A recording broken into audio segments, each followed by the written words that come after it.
नमस्कार, आप देख रहे हैं कमोडिटी राउंडर और सबसे पहले यहां पर बात करेंगे सोने की, जहां पर आज फिर से एक ऑल टाइम हाई बनता हुआ नजर आया है। $2730 प्रति आउंस के लेवल्स अंतर्राष्ट्रीय बाजार में निकले हैं, तो भारतीय बाजारों में आप देख सकते हैं 78,000 हमने यहां पर क्रॉस किया है। हमारे साथ जाके नेशनल प्रेसिडेंट पृथ्वीराज कोठारी जी हैं। कोठारी जी नमस्कार। एक और ऑल टाइम हाई, इस वन साइड रनअप को आप कैसे देखते हैं? आपके क्या टारगेट्स हैं? सबसे पहले प्राइसेस की बात कर लेते हैं।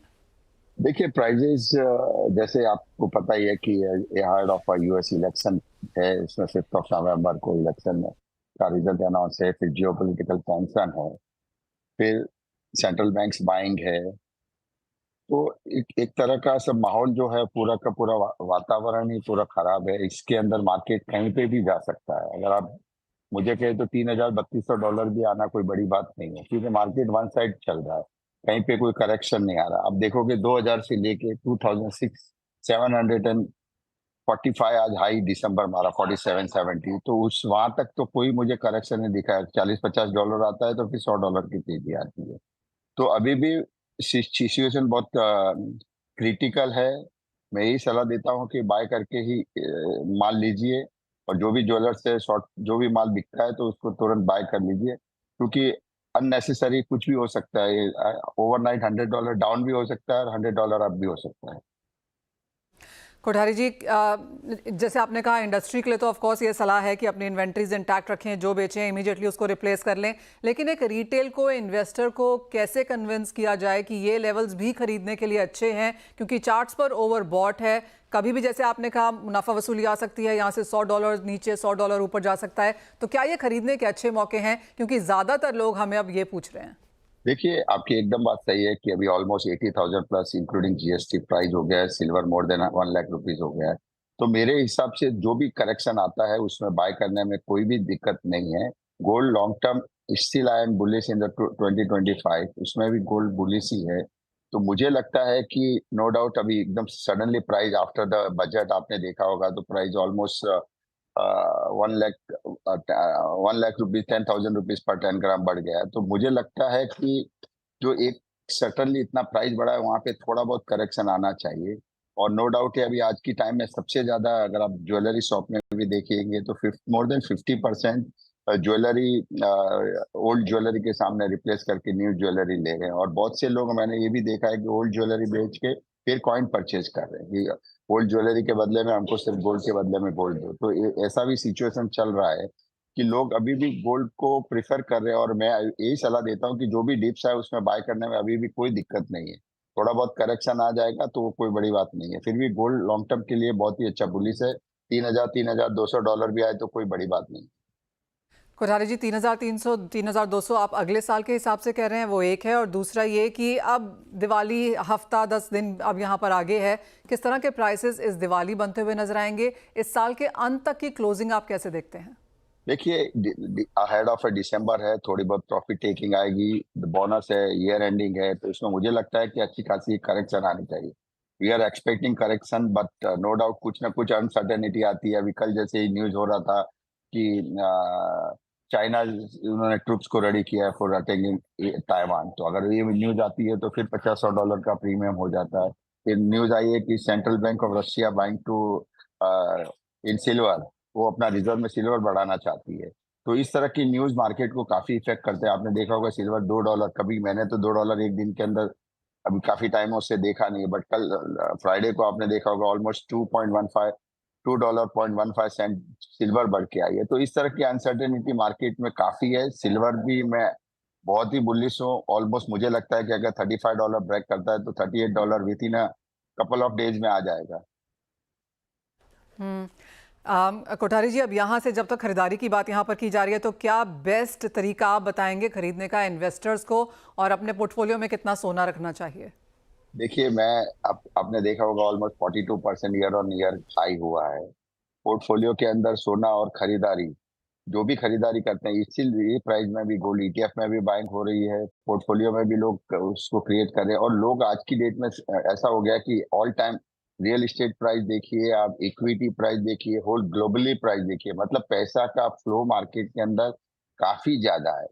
तो मुझे नहीं लगता है कि प्राइस को उतना इफेक्ट करेगा। नो डाउट दिवाली थोड़ी स्लो डाउन रहेगी, एज ऑफ अगर टर्नओवर की बात करेंगे तो वॉल्यूम वाइज में थोड़ा कम होगा, बट वैल्यू वाइज के अंदर काफी बड़ा होगा। और मैं यही सलाह देता हूँ, आपने देखा होगा कि नवंबर मंथ में ahead of November and December almost 44 million marriages in और just a couple of month. तो उस हिसाब से खरीदारी अच्छी होगी, और लोग, मुझे लगता है कि लोग हर तरह की ज्वेलरी खरीदी करते हैं शादी के लिए, नो डाउट उनको खरीदना पड़ता है, बट एक्सचेंज ज्वेलरी काफी ज्यादा भारी मात्रा में हो रही है। कोठारी जी बहुत शुक्रिया साथ जोड़ने के लिए और बहुत ही क्विकली वो सब कुछ बताने के लिए भी। तो भाव $3,3200 पर आउंस तक जा सकते हैं। 40 लाख शादियां हैं और जैसे कोठारी जी कह रहे थे, इक्विटी मार्केट्स, रियल एस्टेट बहुत ज़्यादा तेज़ी दिखा चुके हैं और यहाँ से सोने चांदी में और खरीदारी एक्सपेक्टेड है। ये तो बात हुई सोने की, लेकिन एक ब्रेक के लिए रुकेंगे, लौटेंगे तो बात यहाँ पर करेंगे चांदी की। हमारे साथ होंगे चिराग ठक्कर, CEO चिराग ठक्कर हैं। चिराग, फाइनली 1 लाख रुपए इन द फिजिकल मार्केट्स। 98,000 तो हमने MCX में ही बनते हुए देखे हैं, जिसके ऊपर वैट, मेकिंग चार्जेस, GST वगैरह नहीं लगा होता। तो अब इन करंट लेवल से क्या एक्सपेक्टेशन है? जैसे कोठारी जी कह रहे थे कि 35, 38 नेक्स्ट लेवल्स हैं, 40 निकला तो और भी हाइज देखने को मिलेंगे। एज एन इंडस्ट्री आप अब सिल्वर प्राइसेस को कैसे देख रहे हैं?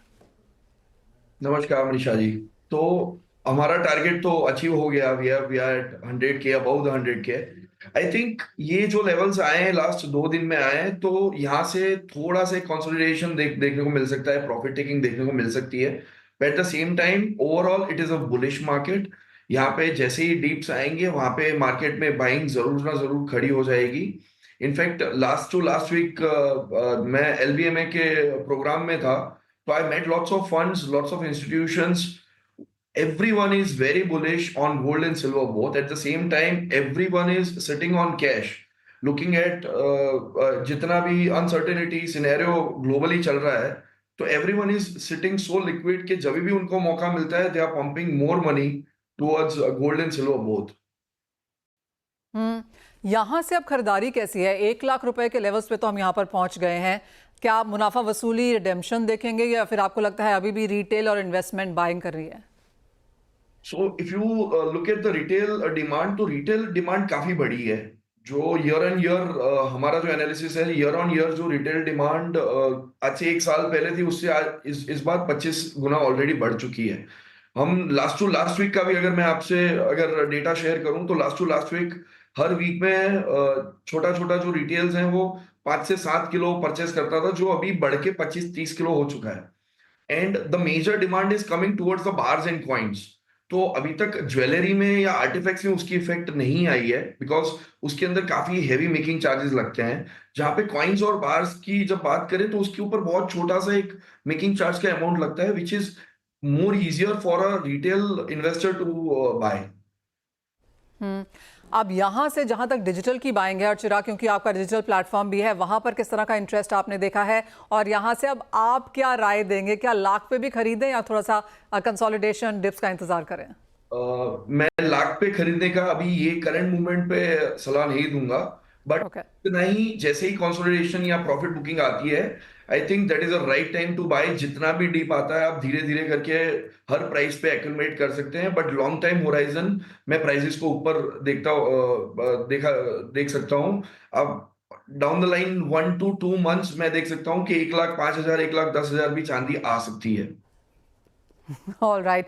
और वहां से क्या और ऊपर की? आज जैसे कोठारी जी कह रहे थे 2025 के लिए भी वो बुलिश हैं, क्या आप भी बुलिश हैं for a long term? At the same time जो कोठारी जी ने बताया बहुत सही बताया। अगर $35 क्रॉस करती है तो हम पुराने लेवल्स आज से जो 12-13 साल पहले हमने जब $40 के ऊपर देखा था 2011 में, वो लेवल्स हम बिल्कुल देख सकते हैं। और आप एडवाइस करेंगे मुझे चांदी खरीदने के लिए दीज लेवल्स, और अगर लूं तो कैसे लूं? I think you should start SIP। क्यों? हम कई सारे प्लेटफॉर्म्स हैं जो SIP ऑफर करती है। हमारा भी जो प्लेटफॉर्म है SIP ऑफर करती है। हर वीक पे या हर मंथ पे आपको जितना एक्यूमुलेट करना है आप एक्यूमुलेट कर सकते हैं। At the end of the month और at the end of the year, if you would like to have that physically delivered, it is very much possible. So I would suggest to start with an SIP at such high levels. I wouldn't want a investor to pump in the पूरा जो उनका stake है जो silver में invest करना चाहते हैं। मेरे हिसाब से SIP करनी चाहिए। That is the right way of investment.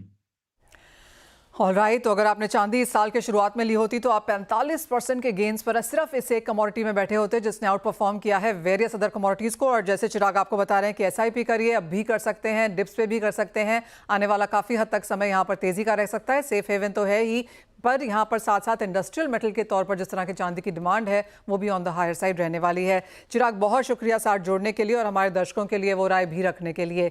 एक और ब्रेक का समय है, जब लौटेंगे तो बात करेंगे यहाँ पर एक और वाइट गोल्ड यानी कि चावल की। यहाँ पर सरकार की तरफ से काफ़ी नोटिफिकेशंस एक्सपेक्टेड हैं, क्या कर सकता है बाजार, बताएंगे आपको। अग्रवाल जो जुड़े हैं सत्यम बालाजी राइस इंडस्ट्रीज के। हिमांशु नमस्कार। और पिछले महीने में बहुत सारी नोटिफिकेशंस आई हैं जो राइस के लिए सपोर्टिव रही हैं और अब काफ़ी सारे सोर्सेज के थ्रू जाना जा रहा है कि वाइट राइस के एमएपी और पाम ऑयल की 10% एक्सपोर्ट ड्यूटी भी यहाँ पर खत्म कर दी जाएगी। बहुत जल्दी नोटिफिकेशन का इंतजार है। पिछले हफ्ते इस इंडस्ट्री की मीटिंग भी थी पीयूष गोयल जी के साथ। आप कैसे देखते हैं ये सोर्स बेस्ड इंफॉर्मेशन और क्या सेंस है? जी, गवर्नमेंट ने जब 2 हफ्ते पहले एमईपी लगाया था और पावर पर ड्यूटी रिड्यूस की थी, तो it was expected that business would come to India, but वैसा हुआ नहीं, क्योंकि इंटरनेशनली प्राइसेस काफ़ी ज़्यादा प्रेशर पर हैं और वाइट राइस 490 पर बिल्कुल भी फिजिबल नहीं है। कोई भी मार्केट इसको एक्सेप्ट नहीं कर रहा था। तो गवर्नमेंट अगर इस एमईपी हटाने और ड्यूटी को हटाने के उस पर विचार कर रही है तो काफ़ी सकारात्मक है और हमें लगता है कि बिजनेस को इससे काफ़ी अच्छा बूस्ट मिलेगा, क्योंकि स्टॉक्स ऑल टाइम हाई पर हैं। बहुत बड़ा प्रोक्योरमेंट गवर्नमेंट का प्लान है, 50 से 52 मिलियन टन का प्रोक्योरमेंट प्लान है। सो गवर्नमेंट को इन सब चीज़ों को करने के लिए एक्सपोर्ट को बूस्ट करना काफ़ी इंपॉर्टेंट हो जाता है। तो ये दोनों चीज़ अगर गवर्नमेंट डिसाइड करती है, और अब जैसा कि हम सुन रहे हैं कि शायद कर चुकी हैं, तो वो काफ़ी बिजनेस के लिए अपसाइड रहेगा और वॉल्यूम्स वापस इंडिया की तरफ आने चाहिए। आप हिमांशु किस तरह से देखते हैं Indian rice prices in the meanwhile, क्योंकि इंटरनेशनली तो आपने बोला ये काम करना होगा, लेकिन जहां तक इंडियन फेस्टिवल डिमांड है, इंडियन प्राइसेस हैं, इसका उस प्राइसेस पे क्या फ़र्क पड़ेगा? या आपको लगता है कि बहुत ज़्यादा इम्पैक्ट नहीं होगा क्योंकि हमारे पास इन एनी केस बहुत सरप्लस है? तो मनीषा जी, जैसा कि हमने गवर्नमेंट को लगातार काफ़ी रिप्रेजेंटेशंस दिए हैं कि जो राइस इंडिया में हम इंडियंस कंज्यूम कर रहे हैं वो एक्सपोर्ट और उसके डिमांड से पूरी तरीके से अनटच्ड है, क्योंकि वो वैरायटीज़ अलग हैं। इंडिया में एक्सपोर्ट में वैरायटीज़ जो जाती है वो पीडीएस में जो डिस्ट्रीब्यूशन हो रहा है वो वाली वैरायटीज़ जाती है। तो वो एनी विच वेज गवर्नमेंट के पास स्टॉक काफ़ी ज़्यादा है और उनका जो 800 मिलियन 80 करोड़ लोगों को जो गवर्नमेंट वो चावल बांट रही है वो उनका पेट उससे भर जाता है। They have more than enough for that. वही सरप्लस एक्सपोर्ट होता है। जो इंडियन रिटेल मार्केट में जो राइस है, सोना मसूरी, एचएमटी, बीपीटी, अलग अलग नाम से जो हम वैरायटीज जानते हैं, इसका प्राइस पे जो हम आगे फेस्टिवल सीजन आ रहा है, इस प्राइसेस का इनसे कोई लेना देना है ही नहीं, क्योंकि ये एक्सपोर्ट में जा ही नहीं रहे हैं। तो as per हिमांशु, अगर हम पिछला एक साल देखें, पिछली दिवाली से इस दिवाली का, तो आई नो इंडस्ट्री काफ़ी सारी चीज़ों से यहाँ पर जूझी है, लेकिन अब जो यहाँ पर स्टेप्स देखे हैं हमने और जो एक्सपेक्टेड भी हैं, आप कहेंगे आने वाला साल बेहतर रह सकता है? बिल्कुल।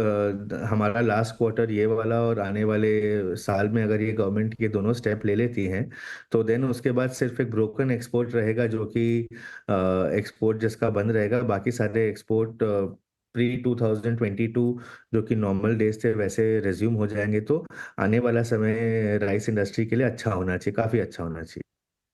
Right, point taken. On that higher note, Himanshu as always बहुत शुक्रिया साथ जोड़ने के लिए। और क्लियरली ये दो स्टेप्स यहाँ पर एज ऑफ नाउ रिमेनिंग हैं, पेंडिंग हैं, नोटिफिकेशन का इंतजार है। अगर ये आ जाते हैं तो क्लियरली राइस इंडस्ट्री की यहाँ पर अच्छी खासी दिवाली सेलिब्रेशन शुरू होती हुई नजर आएंगी। लेकिन इसी के साथ फिलहाल इस कार्यक्रम में इतना ही समय है। हम ब्रेक के बाद लौटेंगे इक्विटी मार्केट्स पे फोकस पे।